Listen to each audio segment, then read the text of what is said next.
My father was, he is on the left here, my father was officer of the General Staff of the Soviet Army.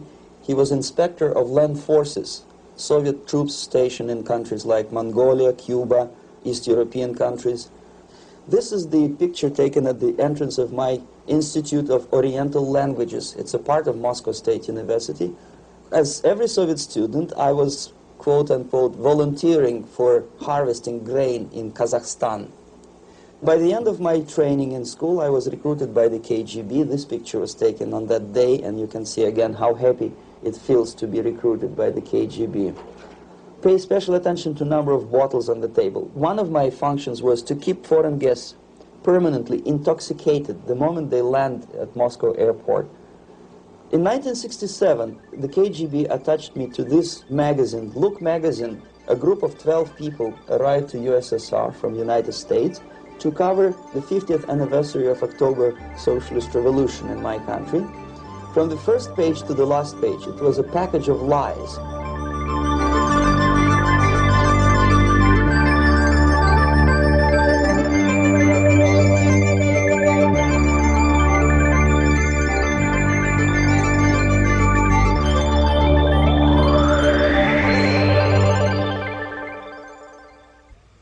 Our conversation is with Mr. Yuri Alexandrovich Bezmenov.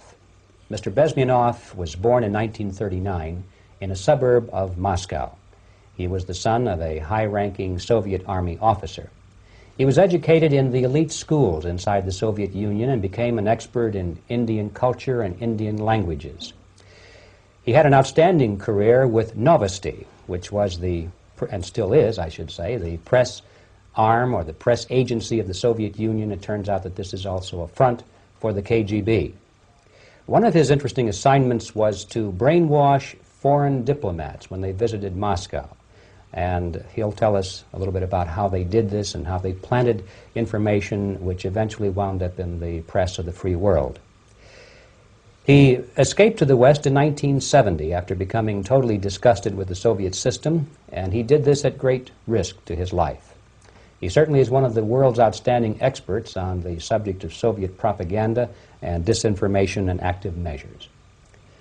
Mr. Bezmenov, I'd like to begin by having you tell us a little bit about some of your childhood memories. Well, the most vivid memory of my childhood was Second World War, or to be more precise, the end of the Second World War, when all of a sudden United States, from a friendly nation, which helped us to defeat Nazism, turned overnight into a deadly enemy. And it was very shocking because all newspapers were trying to present an image of belligerent, aggressive American imperialism. Most of the things that we were taught is that United States is aggressive power, which is just about to invade our beautiful, free, socialist country, that American CIA is dropping Colorado beetles on our beautiful potato fields to eliminate our crops, and each schoolboy had a picture of Colorado bug on the back page of his notebook, and we were instructed to go into collective fields to search for those little Colorado bugs. Of course we couldn't find any, neither we could find many potatoes, and that was explained again by the encroachments of the decadent imperialist power. The anti-American paranoia, hysteria in the Soviet propaganda was to such of such a higher degree that many less skeptical people or less stubborn would really believe that the United States is just about to invade our beautiful motherland, and some secretly hope that it will come true. That's interesting. Yes.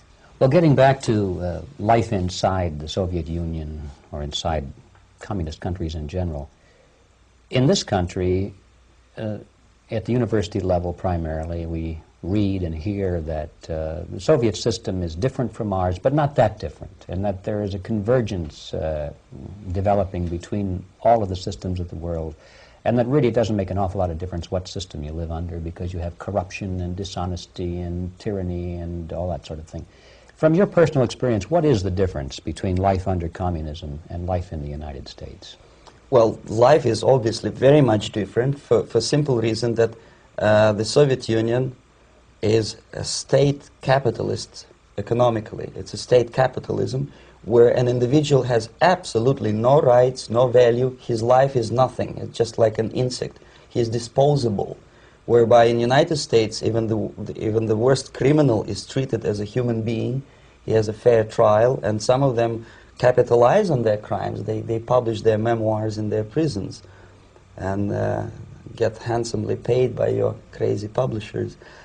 The differences, of course, in the daily life are very various, depending on whom we are talking about.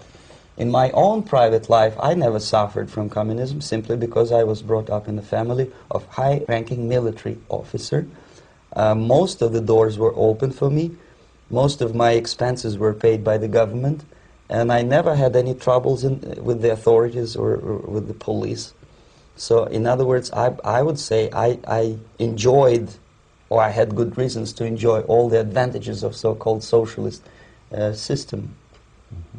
My main motivations to defect had nothing to do with affluence. It was mainly moral indignation, moral protest, rebellion against the inhuman methods of the Soviet system. Well, specifically, what did you object to? I objected, first of all, against oppression of my own dissidents and intellectuals. And that was the most disgusting thing that I witnessed as a young man, young student, who was brought up a very troublesome period in our history, from Stalin to Khrushchev, from total tyranny and oppression to some kind of liberalization. Second, when I started working for the Soviet embassy in India, to my horror, I discovered that we are millions times more oppressive than any colonial or imperialist power in the history of mankind. That my country brings to India not freedom, progress, and friendship between the nations, but racism, exploitation, and slavery, and of course economical inefficiency to this country. Since I fell in love with India, I developed something which by KGB standards is extremely dangerous thing. It's called split loyalty, when an agent likes a country of assignment more than his own country. I literally fell in love with this beautiful country, a country of great contrasts, but also great humility, great tolerance, and philosophical and intellectual freedoms. My ancestors used to live in caves and eat raw meat when India was a highly civilized nation 6,000 years ago. So obviously the choice was not to the advantage of my own nation. I decided to defect and to entirely dissociate myself from that brutal regime. Mr. Bezmenov, we've read a lot about the concentration camps and the slave labor camps under the Stalin regime. Now the general impression in America is that those things are part of the past. Are they still going on today, or what is the status? Yes. There is no qualitative change in the Soviet concentration camp system. There are changes in numbers of prisoners. Again, this is unreliable Soviet statistics. We don't know how many political prisoners are there in the Soviet concentration camps. But we sure know from various sources that at each particular time there are close to 25 to 30 million of Soviet citizens who are virtually kept as slaves in forced labor camp system. The size of the population of a country like Canada is serving terms as prisoners. Incredible. So I would say that those intellectuals who try to convince American public that concentration camp system is a thing of a past are either conscientiously misleading public opinion, or they are not very intellectual people. They're selectively blind. They lack intellectual honesty when they say that. Well, we've spoken about the intellectuals in this country and also the intellectuals in the Soviet Union. What about down at the broad mass level? Do the people in general, the working people, the workers in general in the Soviet Union, do they support the system? Do they tolerate it? What is their attitude? Well, average Soviet citizen, if there is such an animal, of course, does not like the system because it hurts, it kills. he may not understand the reasons, he may not have enough information or educational background to understand. But I doubt very much there are many people who are conscientiously supporting the Soviet system. There are not such people in USSR. Even those who have all the reasons to enjoy socialism, people like myself, who were a member of journalistic elite, they also hate the system for different reasons, though. Not because they lack material affluence, but because they are unfree to think, they are in constant fear, duplicity, split personality. And this is the greatest tragedy for my nation. Well, what do you think are the chances of the people actually overcoming their system or replacing it? There is a great possibility that system will sooner or later be destroyed from within. There is a self-destructive mechanism built into any socialist or communist or fascist system, because there is lack of feedback, because the system does not rely upon loyalty of population. But until this Soviet junta is being supported by the Western so-called imperialists, that is, multinational companies, establishments, governments, and let's face it, intellectuals, so-called academia in the United States is famous for supporting the Soviet system. As long as the Soviet junta will keep on receiving credits, money, technology, grain deals, and political recognition from all these traitors of democracy or freedom, there is no hope, there is not much hope for changes in my country, and the system will not collapse by itself simply because it's being nourished by so-called American imperialism. This is the greatest paradox in history of mankind, when capitalist world supports and actively nourishes its own destroyer, destructor. I think you're trying to tell us something in this country. I'm trying to tell you that it has to be stopped unless you want to end up in Gulag system and enjoy all the advantages of socialist equality. Working for free, catching fleas on your body, sleeping on the planks of plywood in Alaska this time, I guess. That's where Americans will belong, unless they will wake up, of course, and force their government to stop aiding Soviet fascism. Well, you told us a moment ago why you left the system. I'd like to hear the details of how you did it. It must have been a very dangerous thing. It was not so dangerous, it was crazy. First of all, because defecting in India is virtually impossible, thanks to very strong pressure from the Soviet government. Excuse me, you were in India on assignment at that time. Yes, I was working for the Soviet embassy in New Delhi as a press officer.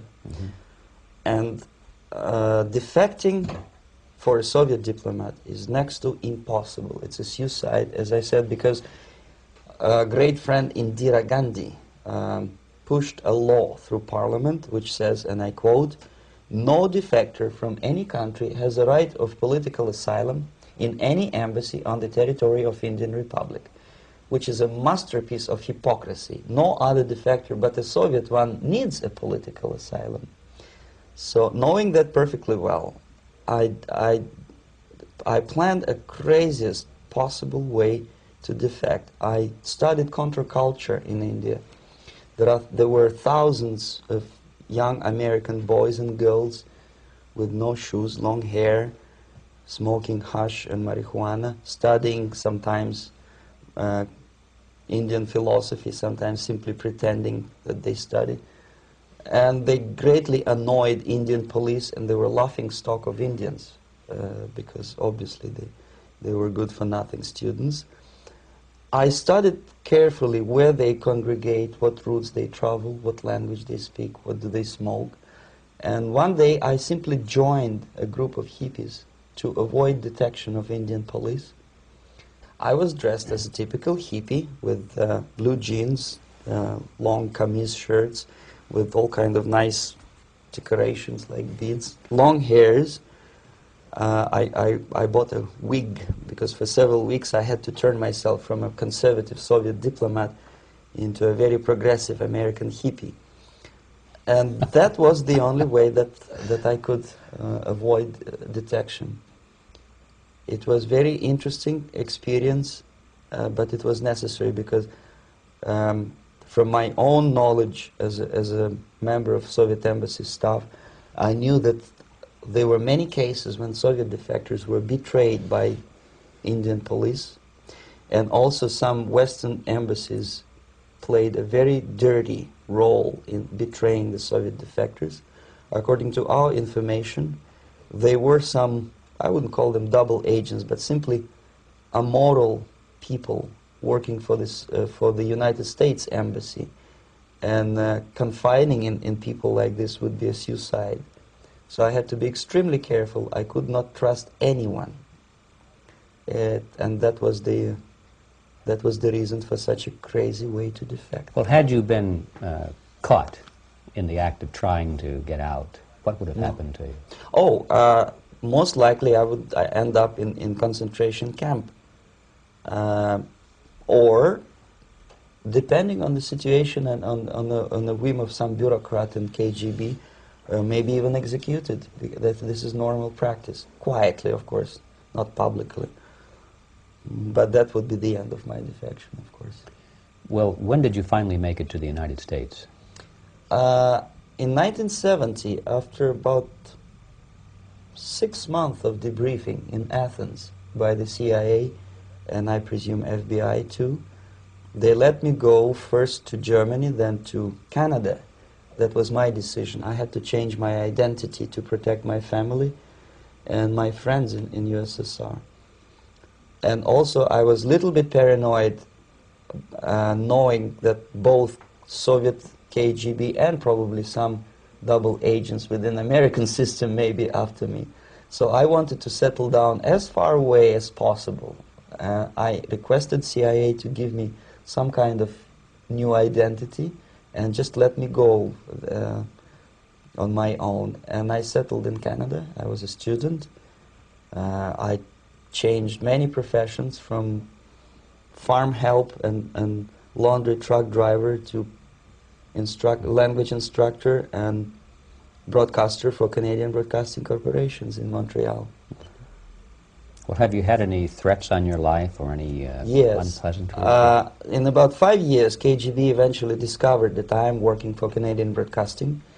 I made a very big mistake. I started working for overseas service of CBC, which is similar to Voice of America, in Russian language. And of course, monitoring service in USSR picked up every new voice.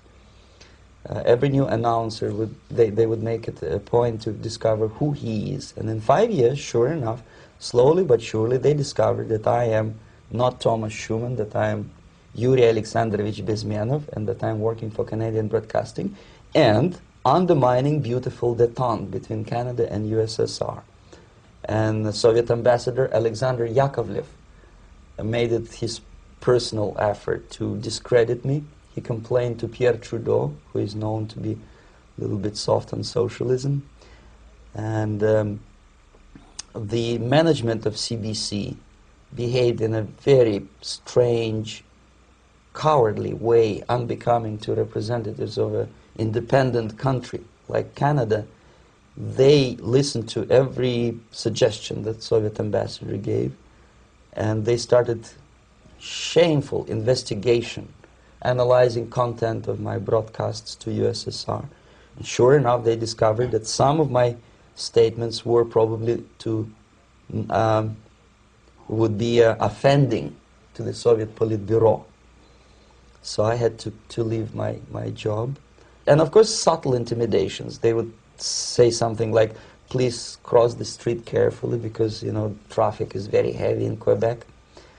And fortunately, I know about the psychology and the logic of activity of the KGB, and I never allowed myself to be intimidated. This is the worst thing. This is what they expect a person, a defector, to be intimidated. Once they spot that you are scared, they keep on developing that line, And then eventually you either have to give up entirely and work for them, or they neutralize you. They would definitely stop all kind of political activity, which they failed to do in my case, because I was stubbornly working for the Canadian Broadcasting. And in response to their intimidations, I said that, look, this is a free country, and I am as free as you are. And I also can drive very fast. And gun control is not yet established in Canada, so I had a couple of good shotguns in my basement. So welcome to visit me someday with your Kalashnikovs machine guns. So obviously it didn't work. Intimidation didn't work. So they tried different approach, as I described. They approached on the highest level, on the level of Canadian bureaucracy. And at that level they were successful. On that level they were successful. On individual level they failed flat. Mr. Bezmenov has brought a series of slides with him that he has taken from the Soviet Union, and I think this is a good time to take a look at the slides. Yes. Now, the viewers will be able to see these slides as we talk about them. Yes, this is a collection of slides which are, some of them are snapshots from my family album, some of them are documents which I smuggled from the Soviet embassy, and some are reproductions from local mass media. I usually show them to establish my credibility as a defector. This is a picture of my native town, Mytishi, about 20 miles north from Moscow. Characteristically, there is a statue of Comrade Lenin in the central square. This is myself at the age of 7, again, characteristically, under the statue of Comrade Stalin, extending his friendly hand to peoples of the world. At that age, of course, I was still idealistically minded young communist, and I still believe that sooner or later things will go for better. But I realized that the system stinks, that something is fishy, and that ideology is fake, and the propaganda about advanced Soviet agriculture simply didn't meet the criteria of reality. If they talk about abundance of food and there is none in the stores, there must be something wrong. My father was, he is on the left here, my father was officer of the General Staff of the Soviet Army. He was inspector of land forces, Soviet troops stationed in countries like Mongolia, Cuba, East European countries. Were he alive today, most likely he would be inspecting Soviet troops in Nicaragua, Angola, and many other parts of the world. Fortunately, he died, and he didn't see the disgrace, because deep inside he was a Russian patriot. He didn't like the idea of expanding Soviet military might, especially in the areas where we were not welcomed at all. Unlike many other military officers, he was reporting directly to the Minister of Defense, bypassing KGB and diplomatic service. In other words, he was a trusted military professional. And my impression that this type of people are much less hawkish and adventuristic than party bureaucrats in Kremlin. When American mass media describes Soviet military as potentially dangerous counterpart for Pentagon, I simply laugh, because I know better. I know that the most dangerous part of the Soviet power structures are not military at all. Most likely, if they come to power in my country, they'll be more sensible negotiators for nuclear disarmament and withdrawal of the Soviet troops from many parts of the world. But if someone from the party structure or the KGB structure were to give the orders for a military intervention, they have to obey, they would follow, because they are professional military. But they, you see, the triangle of power and hate in USSR is the party at the top, the party elite, the oligarchy of the party, then the military, and the KGB at the bottom.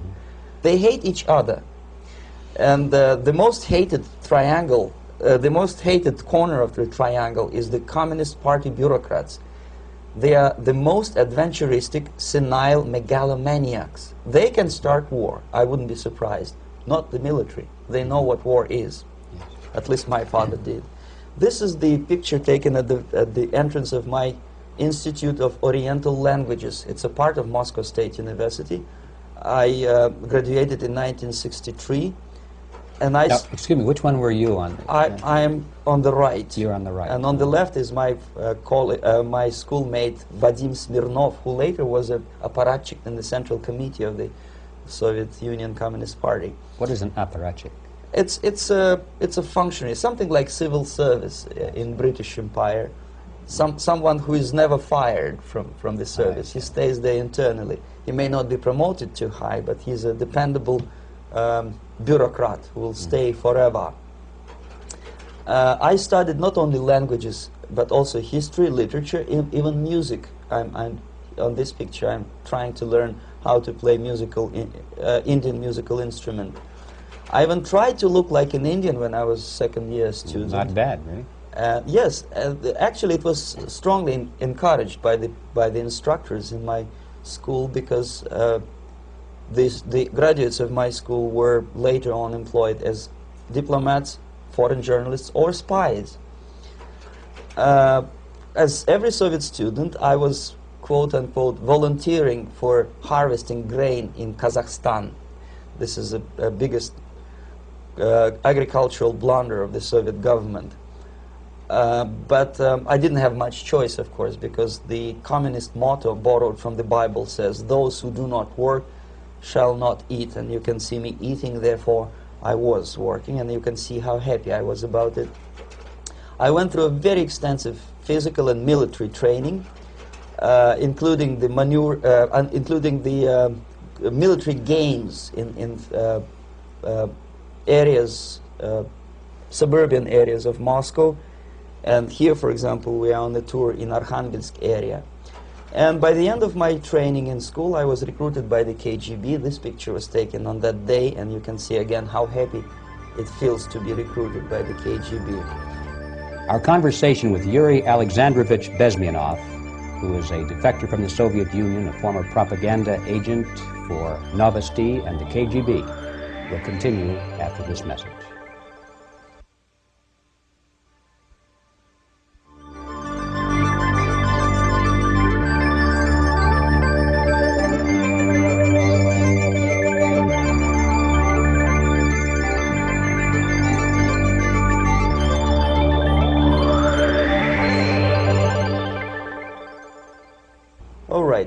As every student in USSR, I went through very extensive physical and military training and civil defense training too. Unlike in the United States, where civil defense is virtually non-existent, zero.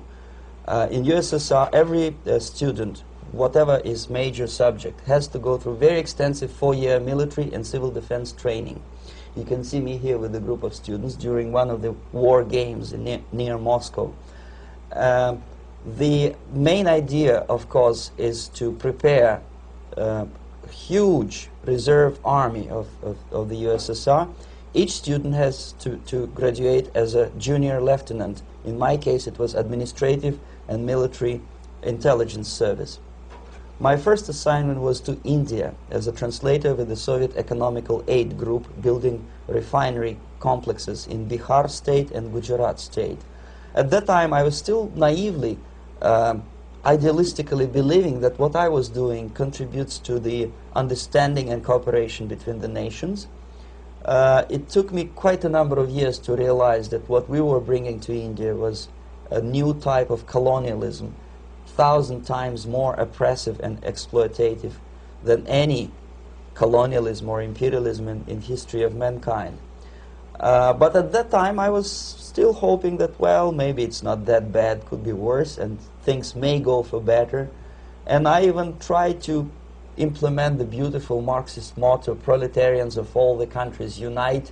I tried to unite with a nice Indian girl, and I was fascinated by Indian culture, by the family life in this country. But obviously, Communist Party had different plans for my genes, so I had to marry this beautiful Russian girl. In the span of my career, I married 3 times. Most of these marriages were marriages of convenience, on advice from the Department of Personnel.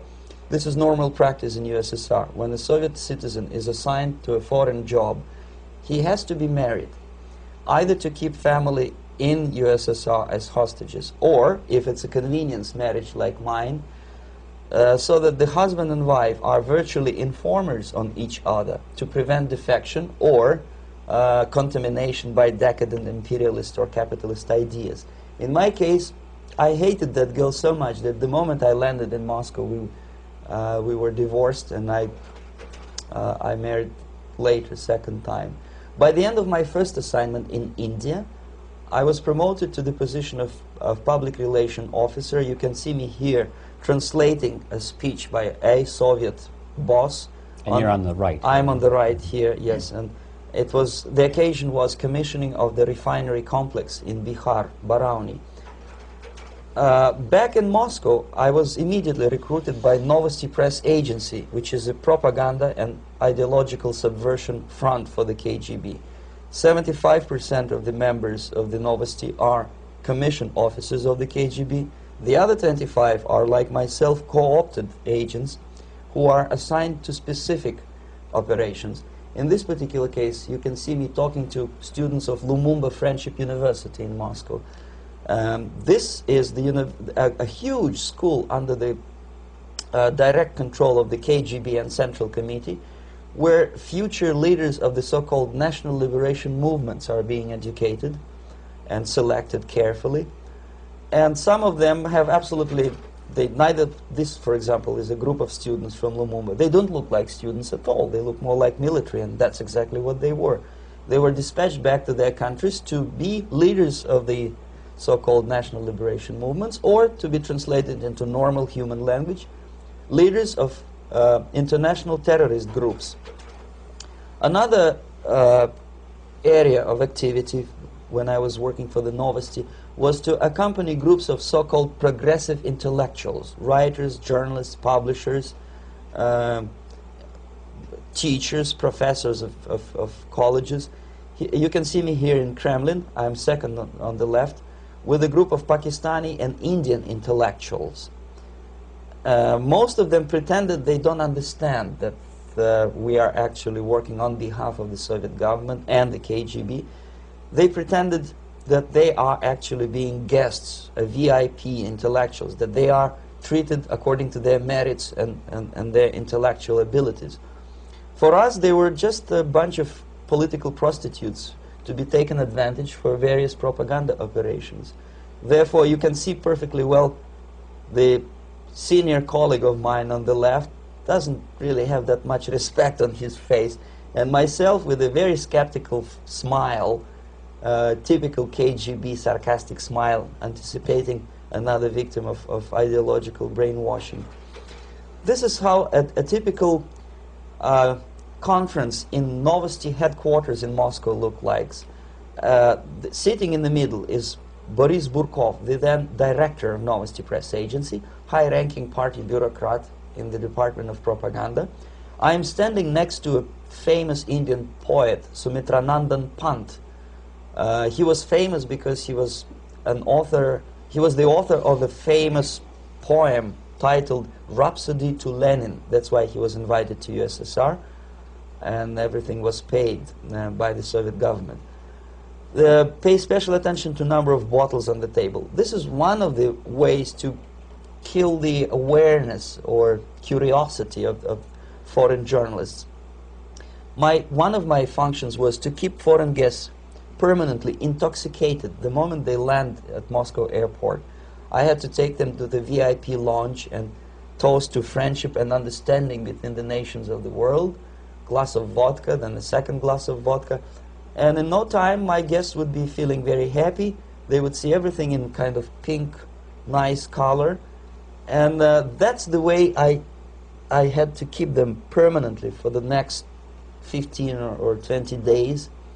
At a certain point in time, I had to withdraw alcohol from them so that some of them, who are the most recruitable, would feel a little bit shaky, guilty, trying to remember what they were talking last night. That's the time to approach them with all kind of nonsense, such as joint communique or statement for Soviet propaganda. That's the time they are the most flexible. And of course, what they didn't understand, they didn't realize or pretended not to realize, that myself, who was drinking together with them, was not drinking at all. I had ways to get rid of alcohol through various techniques, including special pills which were given to me by my colleagues. But they were taking it seriously. In other words, they would consume quite large volumes of alcohol and feel quite uneasy next morning. In 1967, the KGB attached me to this magazine, Look magazine. A group of 12 people arrived to USSR from United States to cover the 50th anniversary of October Socialist Revolution in my country. From the first page to the last page, it was a package of lies, propaganda cliché, which were presented to American readers as opinions and deductions of American journalists. Nothing could be far from truth. These were not opinions. They were not opinions at all. They were the clichés which the Soviet propaganda wants American public to think that they think. If it does make any sense at all. It sure does, because from the viewpoint of the Soviet propaganda, although there are some subtle criticisms of the Soviet system, the basic message is that Russia today is a nice, functioning, efficient system supported by majority of population. That's the biggest lie. And of course, American intellectuals and journalists from Look magazine elaborated on that untruth in various different ways. They intellectualized that lie. They found all kinds of justifications for telling lies to American public. Excuse me, it was partly your job to make sure that they got these ideas, yes, and accepted them as their own ideas. Right. Actually, even before they arrived to USSR, and they paid astronomical sum of money for that visit, they were submitted, this Novosti Press Agency developed so-called backgrounders, 20-25 pages of information and opinions which were presented to the journalists even before they bought their tickets to Moscow. They had to analyze the situation, and judging on their reaction to that backgrounder, the local Novosti representative or local Soviet diplomat in Washington, D.C. would assess whether they be given visa to USSR or not. So but they were selected ahead of time. Yes, they were pre-selected very carefully, and there is not much chance for honest journalists to arrive to USSR and to stay there for 1 year and to bring this package of lies back home. This, for example, is a centerfold of the Look magazine. They presented this monument erected by Communist Party in Stalingrad as the symbol, personification of Russian military might.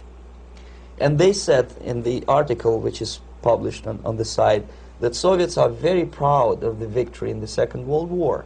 This is another big myth, a lie. No sensible people would be proud to lose 20 millions of their countrymen in a war which was started by Genosse Hitler and Comrade Stalin and paid by American multinationals. Most of the Soviet citizens look at this type of monuments with disgust and sorrow, because every family lost father, brother, sister, or child in the Second World War. Yet American journalists who were trying to appease, to please their hosts, presented this picture on the centerfold as the symbol and personification of Soviet national, they call it Russian national spirit. And it was greatest misconception and a very tragic misunderstanding. Of course, Look magazine was not distributed in USSR. The main audience was in United States. But I presume that many Americans, millions of Americans who were reading Look magazine at that time, had absolutely wrong idea about the sentiments of my nation, about what the Soviets are proud of and what they hate. This is a group, you see the same lady with the sword in Stalingrad. This is the group of journalists. Myself is in the center with the same devilish smile.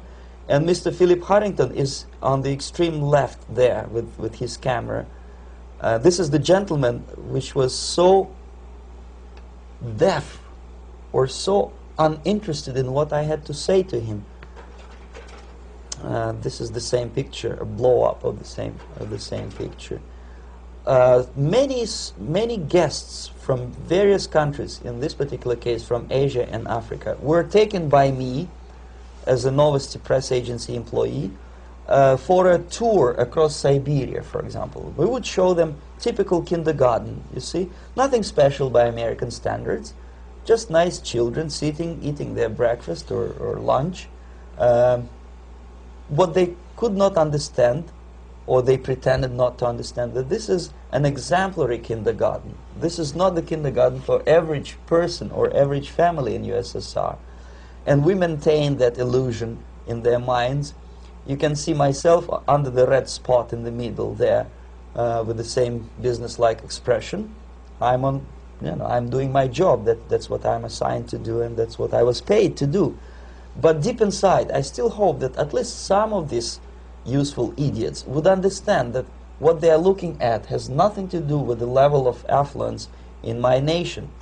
This is a better picture which reflects the true spirit of the Soviet childhood. This picture was printed in a Canadian government publication by mistake.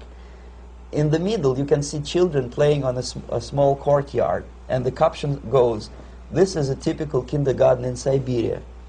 What these idiots didn't understand, that it is not kindergarten at all. It is a prison for children of political prisoners. But there was not a single mentioning that what they were visiting actually was an area of concentration camps. And the job of people like myself to help them to not to notice that they are actually talking to prisoners. Most of the children were dressed, especially on the occasion of the foreigners' visit. Of course, there were no corpses on the ground. There were no machine gun guards. And well, it looks not very pleasant, as you see. It looks dull, but obviously it does not create an impression that this is actually a prison. Well, did any of the journalists have the curiosity to ask about prisons and that kind of thing? Yes. They were in Siberia. Yes. This is what you associate. Yes, some of them asked questions, and naturally we would give them, for the stupid question, we give them stupid answer. No, there are no prisons in Siberia. No, most of the people who you see are free citizens of USSR. They are very happy to be here, and they are contributing to the glory of the socialist system. Some of them pretended that they believe what I was telling them, and most of them, we may discuss it later. What are the motivations of these people? Why would they stubbornly bring lies to their own population through their own mass media? I have various answers to this. There is not a single explanation. It's a complex of explanations. It's fear, pure biological fear. They understand that they are on the territory of an enemy state, a police state. And just to save their rotten skins and their miserable jobs, their affluence back home, they would prefer to tell a lie than to ask truthful questions and report truthful information. Second, most of these schmucks were afraid to lose their jobs, because obviously if you tell truth about my country, you will not last long as a correspondent of New York Times or Los Angeles Times. They will fire you. What kind of correspondent are you? You obviously cannot find common language with Russians if they kick you out in 24 hours. So just by trying to be conformists to their own editorial bosses, they tried not to offend the sentiments of the Soviet administrators and people like myself.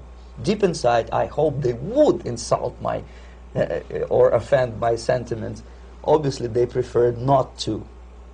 Another reason, I refuse to believe it, but obviously, there is another reason. Obviously, it's a greed. These people earn a lot of money. When they come back to USA, they claim that they are experts on my country. They write books which sells in million copies, titled like Russians, The Truth About Russia. Most of it is lie about Russia. Yet they claim to be Sovietologists. They play back myth about my country, the propaganda cliches. Yet they stubbornly resist the word of truth. If a person like Solzhenitsyn is either defecting or kicked out of USSR, they try all their best to discredit him and to discourage him.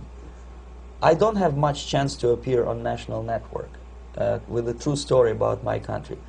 But a useful idiot like Hendrik Smith or Robert Kaiser, they are big heroes. They come back from USSR, they say, oh, we were talking to dissidents in Russia. Big deal. Soviet dissidents are chasing American correspondents in the streets, and they are cowardly escaping from these contacts. For some strange reason, if you want to know more about Spain, you refer to Spanish writers. If you want to learn more about French, you read French writers. Even about Antarctica, I bet you would read Penguins. Only about the Soviet Union, for some strange reason, you read Hendricks and Schmendricks and all kind of Kissingers, because they claim that they know more about my country. They know nothing, or next to nothing, or they pretend that they know more than they actually do. I would say they are dishonest people who lack integrity and common sense and intellectual honesty. They bring back all kind of stories like that. A kindergarten in Siberia. Omitting the most important fact, it's a prison for children of political prisoners. Another greatest example of monumental idiocy of American politicians. Edward Kennedy was in Moscow, and he thought that he is a popular, charismatic American politician who is easygoing, who can smile, dance at the wedding in Russian Palace of Marriages. What he did not understand, or maybe he pretended not to understand, that actually he was being taken for a ride. This is a staged wedding especially to impress foreign media or useful idiots like Ed Kennedy.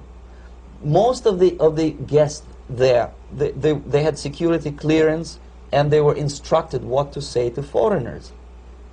This is exactly what I was doing. You can see me in the same damn wedding palace in Moscow where Ed Kennedy was dancing here. You see, smiling. He thinks he's very smart. From the viewpoint of Russian citizens who observe this idiocy, he's narrow-minded, egocentrical idiot who tries to earn his own popularity through participation in propaganda farces like this. Here you can see myself. On the right, again, exemplary Soviet bride. On the left, 3 journalists from various countries, Asia, Africa, and Latin America. Obviously, they enjoying the situation. They will go back home and write the reports. We were present on a regular Soviet wedding. They were not present on a regular Soviet wedding. They were present, they were parts of a farce, of a circus performance. Another thing which I had to sometimes risking my life to explain to foreigners. Time magazine, for example, is very critical of South African racist regime. The whole article was dedicated to the shameful internal passport system where blacks are not allowing to live with whites. For some strange reason, for the last 14 years since my defection, nobody wanted to pay attention to my passport. This is my passport. It also shows my nationality, and it has a police rubber stamp, which is called propiska in Russian language, which assigns me to a certain area of residence. I cannot leave that area, same way as this black man cannot leave the area in South Africa. Yet we call South African government racist regime. Not a single Jane Schmonda or Fonda is brave enough, courageous enough to come to media and say, look, this is what happens in USSR. I send a copy of my passport to many American liberals and civil rights defenders and all the other useful idiots. They never bothered to answer me back. This shows what kind of integrity, what kind of honesty these people are. They're a bunch of hypocrites because they don't want to recognize a good example of racism in my country. This is the first stage of befriending a professor. You can see myself on the left with the same James Bond smile. On the right is my KGB supervisor, Comrade Leonid Mitrokhin, and in the middle a professor of political science in Delhi University. The next stage would be to invite him to a gathering of Indo-Soviet Friendship Society. There he is sitting next to his wife before he is being sent to USSR for a free trip.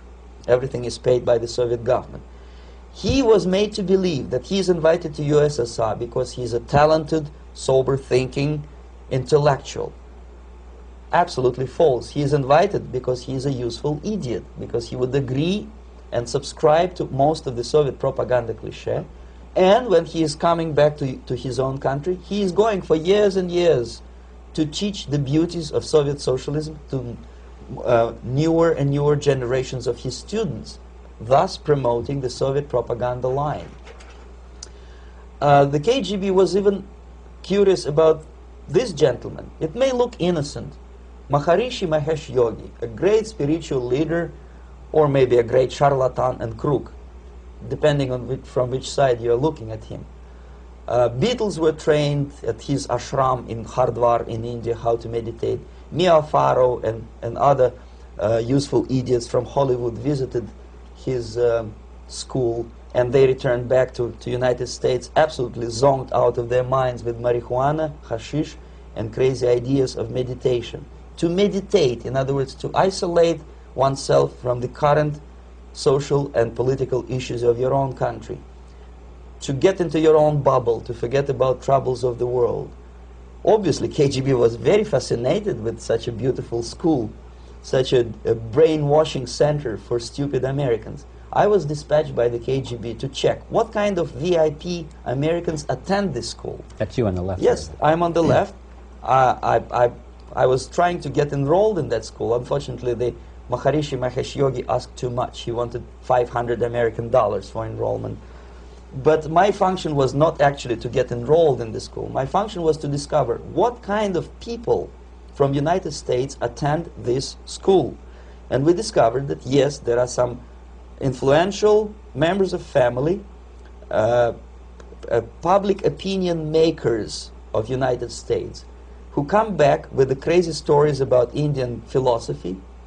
Indians themselves look upon them as idiots, useful idiots. To say nothing about KGB, who looked at them as extremely naive, misguided people. Obviously, a VIP, say a wife of a congressman, or a prominent Hollywood personality, after being trained in that school, is much more instrumental in the hands of manipulators of public opinion and KGB than a normal person who understands, who looks through this type of fake religious training. Why would they be more susceptible to manipulation? I just mentioned that because, you see, a person who is too much involved in introspective meditation. You see, if you carefully look what Maharishi Mahesh Yogi is teaching to Americans, is that most of the problems, most of the burning issues of today can be solved simply by meditating. Don't rock the boat. Don't get involved. Just sit down, look at your navel, and meditate. And the things, due to some strange logic, due to cosmic vibration, will settle down by themselves. This is exactly what the KGB and Marxist-Leninist propaganda wants from Americans, to distract their opinion, attention, and mental energy from real issues of the United States into a non-issues, into a non-world, non-existent harmony. Obviously, it's more beneficial for the Soviet aggressors to have a bunch of duped Americans than Americans who are self-conscious, healthy, physically fit, and alert to the reality. Maharishi Mahesh Yogi obviously is not on the payroll of the KGB. But whether he knows it or not, he contributes greatly to demoralization of American society. And he's not the only one. There are hundreds of those gurus who come to your country to capitalize on naivete and stupidity of Americans. It's a fashion. It's a fashion to meditate. It's a fashion not to be involved. So obviously, you can see that if KGB were that curious, if they paid my trip to Hardwar, if they assigned me to that strange job, obviously they were very much fascinated. They were convinced that that type of brainwashing is very efficient and instrumental in demoralization of the United States. Our conversation with Yuri Alexandrovich Bezmenov, who is a defector from the Soviet Union, a former propaganda agent for Novosti and the KGB, will continue after this message.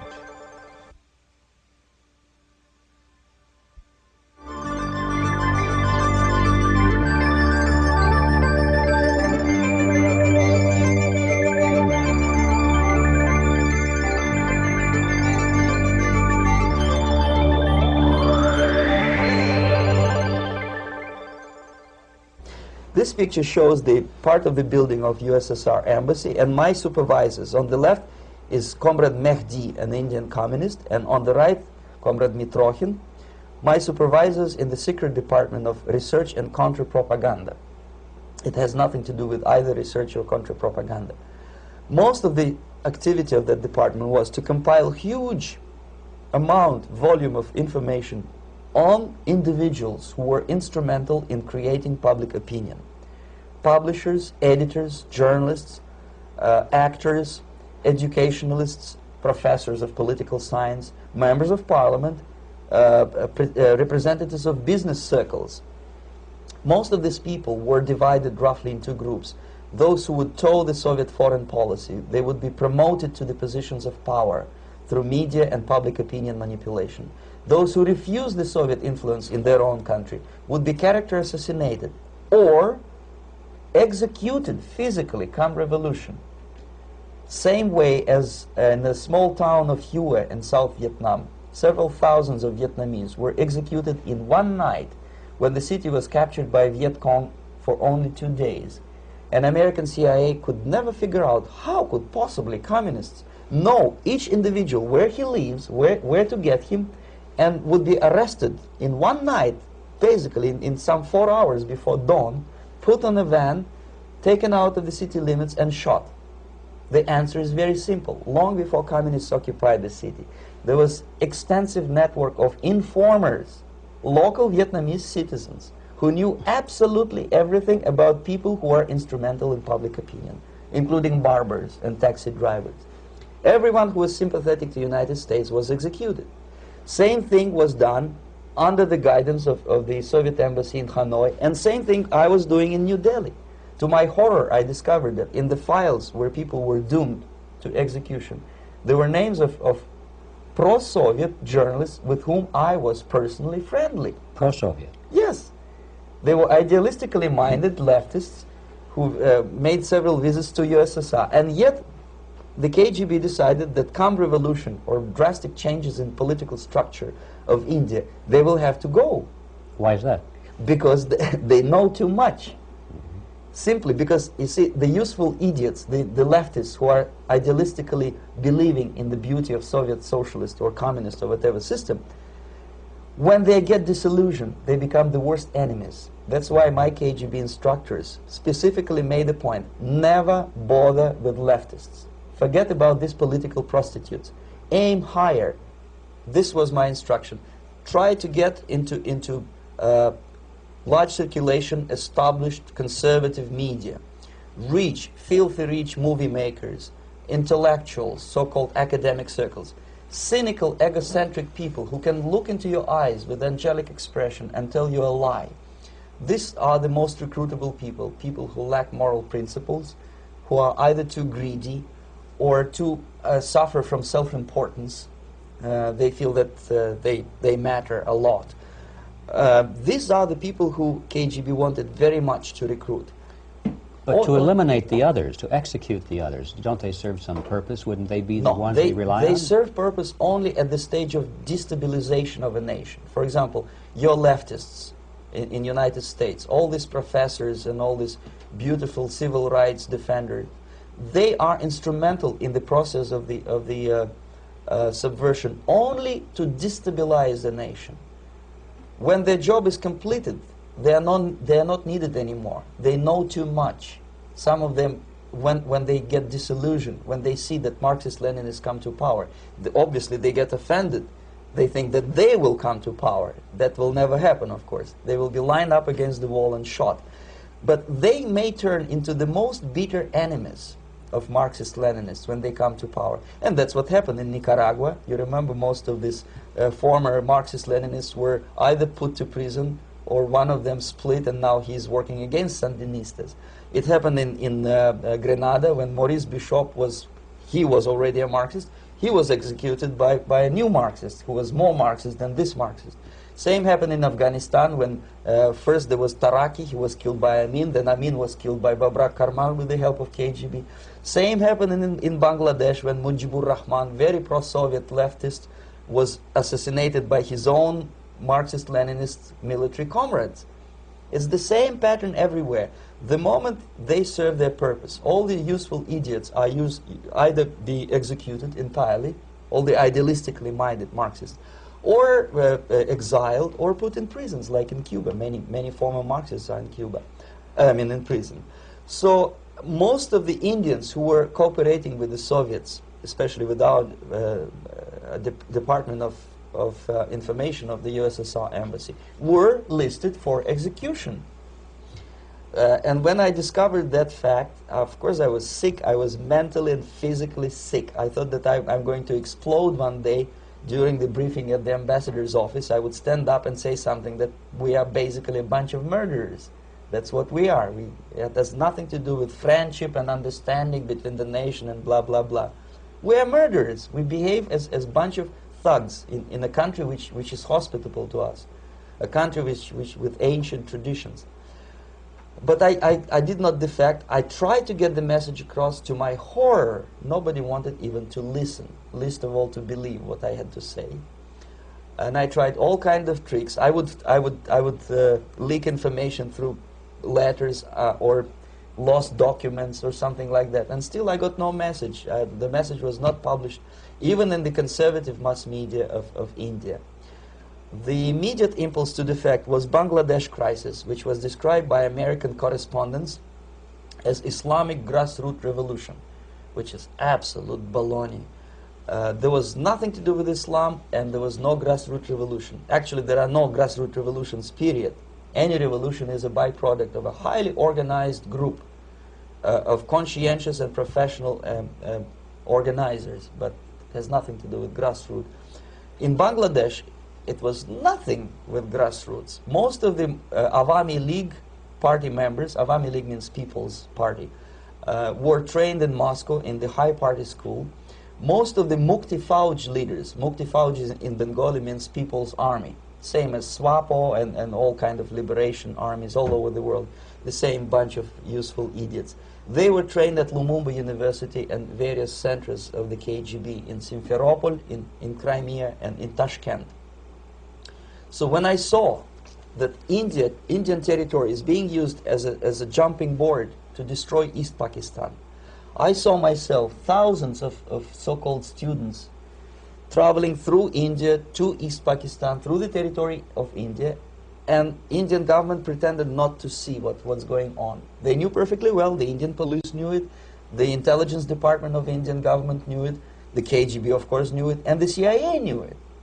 That was most infuriating, because when I defected and I explained to the CIA debriefers they should watch out because East Pakistan is going to erupt any moment, they said I was reading too many James Bond novels.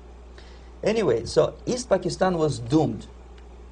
One of my colleagues in the Soviet consulate in Calcutta, when he was dead drunk, he ventured into the basement to relieve himself, and he found big boxes which said printed matter to Dhaka University. Dhaka is the capital of East Pakistan. And since he was drunk and curious, he opened one of the boxes and he discovered not printed matter. He discovered Kalashnikov guns and ammunition in there. Anyway, it's a long story. When I saw the preparations for the invasion into East Pakistan, obviously I wanted to defect immediately. The only thing I couldn't at that time make up my mind when and where and how. One of the reasons, of course, you see, I was in love with India. I mentioned that before. I spoke the languages. I socialized with people. And I understood that I had to act fast unless I want this beautiful country to be permanently and irreparably damaged by our presence. One of the reasons not to defect was, as you can see, I was living in relative affluence. Who the hell in the normal mind would defect and do what? To be abused by your media, to be called McCarthyist and fascist and paranoid, or to drive a taxi in New York City? What for? What the hell for should I defect? To be abused by Americans, to be insulted in exchange for my effort to bring the truthful information about impending danger of subversion. As you can see, I was living in quite a comfortable conditions next to swimming pool, where Indians were not allowed, by the way. I was highly paid expert in propaganda. I had my family. I was respected by my nation. My career was cloudless. The third reason, how to defect with the family. To defect with the baby and the wife would be virtual suicide, because according to law, that hypocritical law which I quoted before, the Indian police will have to hand me over back to the KGB, and that will be the end of my defection and probably my life. Again, I cannot smuggle my wife because she was not quite sure what I was doing. She was not that idealistically involved, and she was definitely not in the total picture of what I was doing for the KGB. She would be shocked if I you know, put her in my van and drive her to the American embassy or elsewhere. That would be a greatest danger. So again, I had to defect in such a way that my defection would look as simple disappearance. And there were many cases like that when the Soviet agents simply disappeared, either killed in action or, thanks to their curiosity and their close contacts with radicals, some of them were killed by the Marxists, by the way. It happened in many African countries when the Soviet KGB were killed by Africans themselves. Not because they hated Marxism, Leninism, but because they were simply trigger-happy bunch of unruly characters. If you give them a machine gun, they will shoot. And some of the Soviets obviously were not careful enough to protect themselves, and they got into embarrassing situations when they were shot at the crossfire between factions of so-called liberation movements. Anyway, so I decided, as I said, to study the counterculture. I decided this probably would be the best way to disappear. I socialized with characters like this. On the left, you see, is a barefoot American hippie. It took me quite a long time to study exactly what they were doing and how to mix with them. But eventually I did it. Most of Indian newspapers carried my picture and promise of 2,000 rupees for information about my whereabouts. But they were looking for the wrong person, because they obviously tried to stop a young Soviet diplomat in white shirt and tie, and this is how I looked at the time of defection. Nobody could possibly think that a Soviet diplomat would be as crazy as to join a bunch of hippies. That's you. Yes, travel India and smoke hash. So I made it literally almost like a Hollywood-style detective story. From under the nose of the KGB in Bombay airport, I landed the plane and I flew to Greece, where I was debriefed by the CIA. That's basically that's all for my slides. We can turn off the projector, and that's very interesting. Well, you spoke several times before about ideological subversion. That is a phrase that I'm afraid some Americans don't fully understand. When the Soviets use the phrase ideological subversion, what do they mean by it?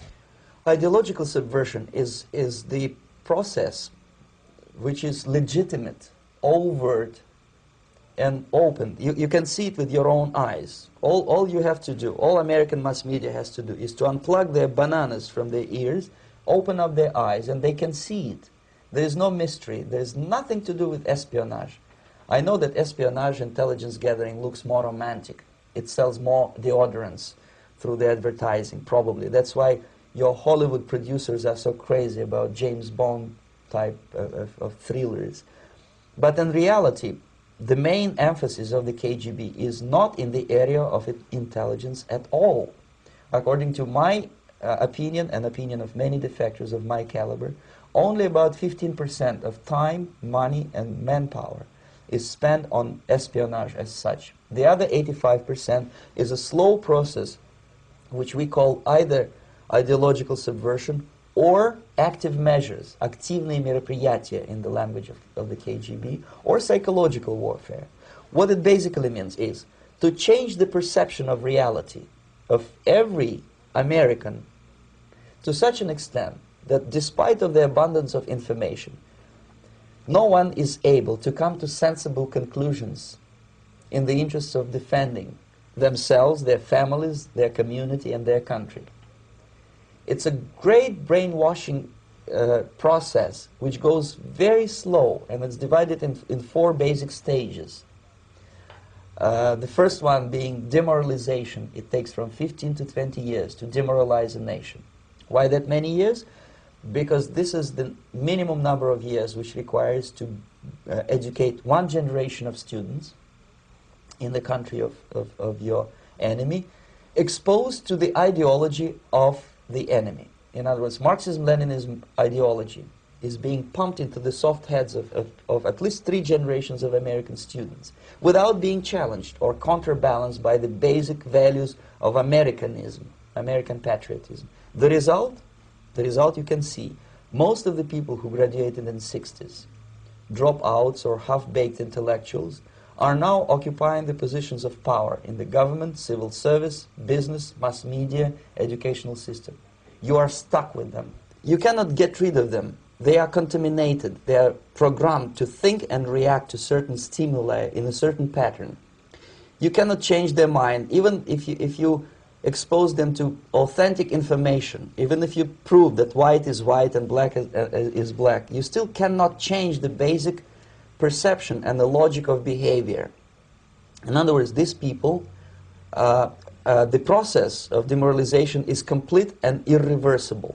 To get rid society of these people, you need another 20 or 15 years to educate a new generation of patriotically minded and common sense people who would be acting in favor and in the interests of the United States society. And yet these people who've been programmed and, as you say, in place and Yes. who are favorable to an opening with the Soviet concept, these are the very people who would be marked for extermination in this country? Most of them, yes. Simply because the psychological shock when they will see in future what the beautiful society of equality and social justice means in practice, obviously they will revolt. They will be very unhappy, frustrated people. And the Marxist-Leninist regime does not tolerate these people. Obviously they will join the links of dissenters, dissidents. Unlike in present United States, there will be no place for dissent in future Marxist-Leninist America. Here you can get popular like Daniel Ellsberg and filthy rich like Jane Fonda for being dissident, for criticizing your Pentagon. In future, these people will be simply squashed like cockroaches. Nobody is going to pay them nothing for their beautiful, noble ideas of equality. This they don't understand, and it will be greatest shock for them, of course. The demoralization process in the United States is basically completed already. For the last 25 years. Actually, it's overfulfilled, because demoralization now reaches such areas where previously not even Comrade Andropov and all his experts would even dream of such a tremendous success. Most of it is done by Americans to Americans, thanks to lack of moral standards. As I mentioned before, exposure to true information does not matter anymore. A person who was demoralized is unable to assess true information. The facts tell nothing to him. Even if I shower him with information, with authentic proof, with documents, with pictures, even if I take him by force to the Soviet Union and show him concentration camp, he will refuse to believe it until he is going to receive a kick in his fat bottom. When a military boot crashes his balls, then he will understand, but not before that. That's the tragic of the situation of demoralization. So basically America is stuck with demoralization, and unless, even if you start right now, here, this minute, you start educating new generation of Americans, it will still take you 15 to 20 years to turn the tide of ideological perception of reality back to normalcy and patriotism. The next stage is destabilization. This time, subverter does not care about your ideas and the patterns of your consumption. Whether you eat junk food and get fat and flabby, it doesn't matter anymore. This time, and it takes only from 2 to 5 years to destabilize a nation, what matters is essentials: economy, foreign relations, defense systems. And you can see it quite clearly that in some areas, in such sensitive areas as defense and economy, the influence of Marxist-Leninist ideas in the United States is absolutely fantastic. I could never believe it 14 years ago when I landed in this part of the world that the process will go that fast. The next stage, of course, is crisis. It may take only up to 6 weeks to bring a country to the verge of crisis. You can see it in Central America now. And after crisis, with a violent change of power, structure, and economy, you have so-called the period of normalization. It may last indefinitely. Normalization is a cynical expression borrowed from Soviet propaganda. When the Soviet tanks moved into Czechoslovakia in '68, Comrade Brezhnev said, "Now the situation in brotherly Czechoslovakia is normalized." This is what will happen in the United States if you allow all these schmucks to bring the country to crisis, to promise people all kind of goodies and the paradise on earth, to destabilize your economy, to eliminate the principle of free market competition, and to put a big brother government in Washington, D.C., with benevolent dictators like Walter Mondale, who will promise lots of things, never mind whether the promises are fulfillable or not. He will go to Moscow to kiss the bottoms of new generation of Soviet assassins, never mind. He will create false illusions that the situation is under control. Situation is not under control. Situation is disgustingly out of control. Most of the American politicians, media, and educational system trains another generation of people who think they are living at a peacetime. False. United States is in the state of war, undeclared total war against the basic principles and the foundations of this system. And the initiator of this war is not Comrade Andropov, of course. It's the system. However ridiculous it may sound, the world communist system or the world communist conspiracy, whether I scare some people or not, I don't give a hoot. If you are not scared by now, nothing can scare you. But you don't have to be paranoid about it. What actually happens now, that unlike myself, you have literally several years to live on unless the United States wake up. The time bomb is ticking. With every second, the disaster is coming closer and closer. Unlike myself, you will have nowhere to defect to, unless you want to live in Antarctica with penguins. This is it. This is the last country of freedom and possibility. Okay, so what do we do? What is your recommendation to the American people? Well, the immediate thing that comes to my mind is, of course, there must be a very strong national effort to educate people in the spirit of real patriotism, number one. Number two, to explain them the real danger of socialist, communist, whatever, welfare state, big brother government. If people will fail to grasp the impending danger of that development, nothing ever can help United States. You may kiss goodbye to your freedom, including freedoms to homosexuals, to prison inmate. All these freedoms will vanish, evaporate in 5 seconds, including your precious lives. The second thing, the moment at least part of United States population is convinced that the danger is real, they have to force their government. And I'm not talking about sending letters, signing petitions, and all this beautiful, noble activity. I'm talking about forcing United States government to stop aiding communism. Because there is no other problem more burning and urgent than to stop the Soviet military-industrial complex from destroying whatever is left of the free world. And it is very easy to do. No credits, no technology, no money, no political or diplomatic recognition, and of course no such idiocy as grain deals to USSR. The Soviet people, 270 millions of Soviets, will be eternally thankful to you if you stop aiding a bunch of murderers who sit now in Kremlin and whom President Reagan respectfully calls government. They do not govern anything, least of all such complexity as the Soviet economy.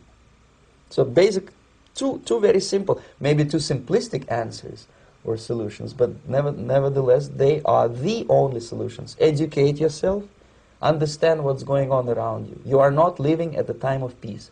You are in a state of war, and you have precious little time to save yourself.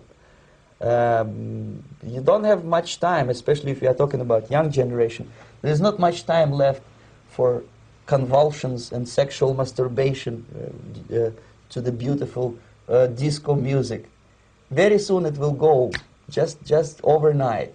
If we are talking about capitalists or wealthy businessmen, I think they are selling the rope on which they will hang very soon. If they don't stop, if they cannot curb their unsettled desire for profit, and if they keep on trading with the monster of the Soviet communism, they are going to hang very soon. And they will pray to be killed, but unfortunately they will be sent to Alaska probably to manage industry of slaves. It's simplistic. I know it sounds unpleasant. I know Americans don't like to listen to things which are unpleasant. But I have defected not to tell you the stories about such idiocy as microfilm, James Bond type espionage. This is garbage. You don't need any espionage anymore. I have come to talk about survival. It's a question of survival of this system. You may ask me, what is it in for me? Survival, obviously, because unlike, as I said, I am now in your boat. If we sing together, we'll sing beautifully together. There is no other place on this planet to defect to.